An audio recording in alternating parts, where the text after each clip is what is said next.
मुदिता के सभी श्रोताओं को नमस्कार। अब हम चित्त के नियमों पर चर्चा करेंगे।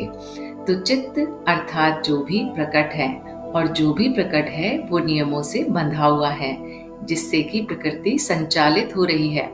इसी को वेदों में ऋत कहा गया है। तो चित्त के जिस नियम पर आज हम बात करने वाले हैं वह है दृष्टि सृष्टि का नियम।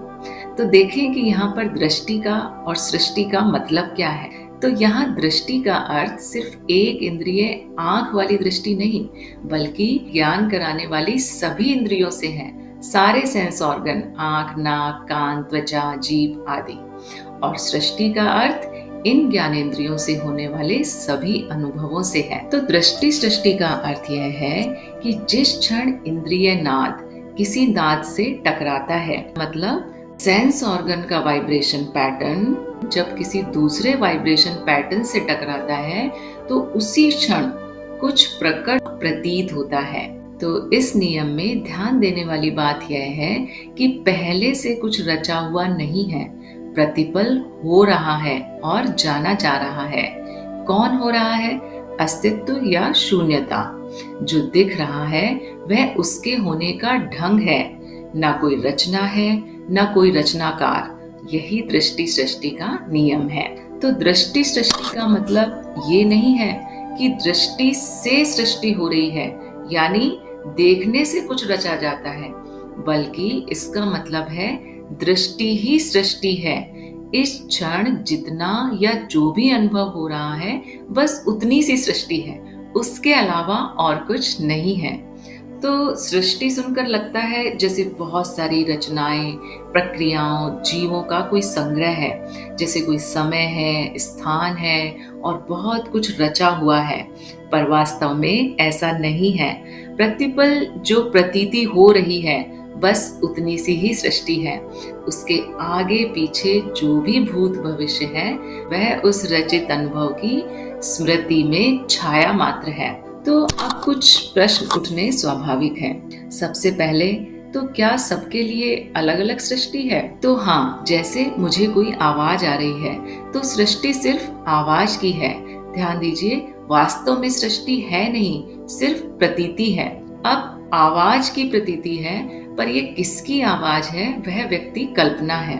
उस व्यक्ति का अनुभव मुझे नहीं हो रहा, पर दूसरा कोई उसके पास यदि बैठा है तो उसको हो रहा है। तो मेरे लिए सृष्टि कुछ और है और दूसरे के लिए कुछ और हो रही है। एक उदाहरण और लेते हैं। जैसे एक सामान्य वातावरण वाले कमरे में दो व्यक्ति आते हैं।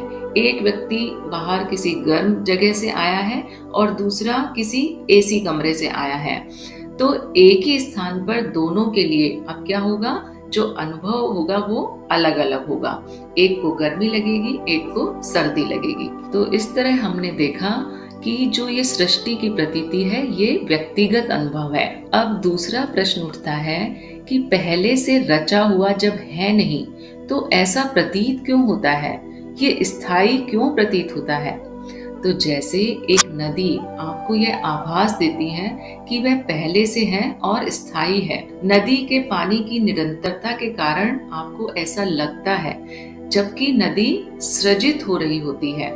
एक नदी वही नदी नहीं होती जो उसमें उतरने के पहले आपने देखी थी। तो वास्तव में क्या है कि परिवर्तन नियमबद्ध है और नियमबद्धता होने के कारण ही स्थायित्व का भ्रम होता है, जबकि सब कुछ निरंतर बदल रहा है।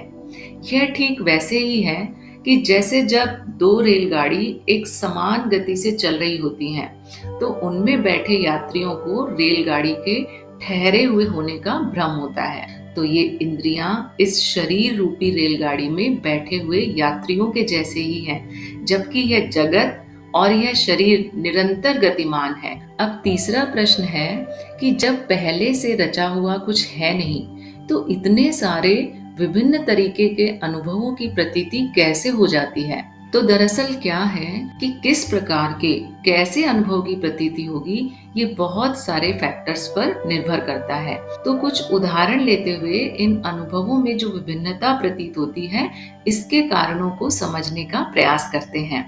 तो पहला कारण है कि नाद का एक स्थिति से दूसरी स्थिति की ओर परिवर्तन। तो देखिए, जब आप अपने परिवार या मित्रों के साथ किसी मनोरम सुंदर स्थल पर जाते हैं, तो वहाँ पर जो दृश्य है, उसकी अनुभूति प्रत्येक व्यक्ति के लिए अलग-अलग होती है। वो किसी चित्त के लिए आकर्षक और किसी के लिए बिल्कुल अनाकर्षक हो सकता है। तो ये विभिन्नता क्यों है?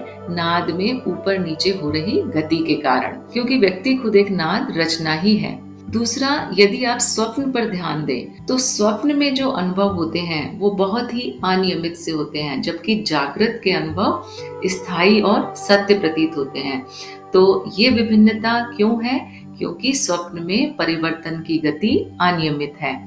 तो परिवर्तन की गति धीमे है या तेज है या कैसी है, उसके अनुसार भी अनुभवों की सृष्टि होती है। अब जो तीसरा जो कारण है अनुभवों में विभिन्नता का, वो है इंद्रियों की संख्या।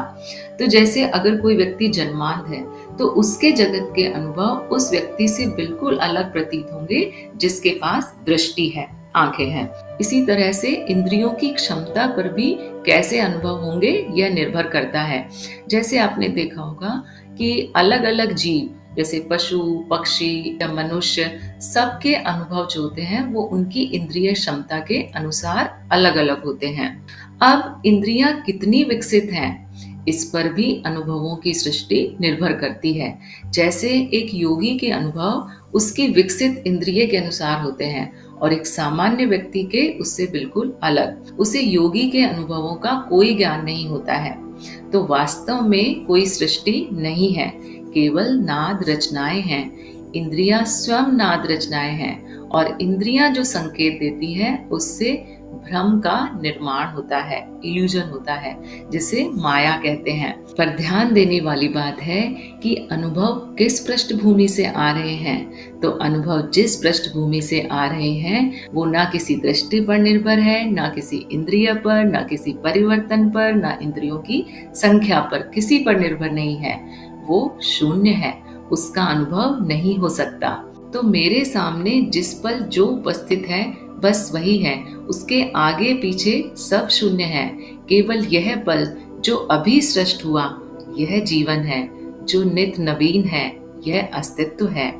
अस्तित्व हो रहा है और जाना जा रहा है। अस्तित्व ही अस्तित्व को जान रहा है।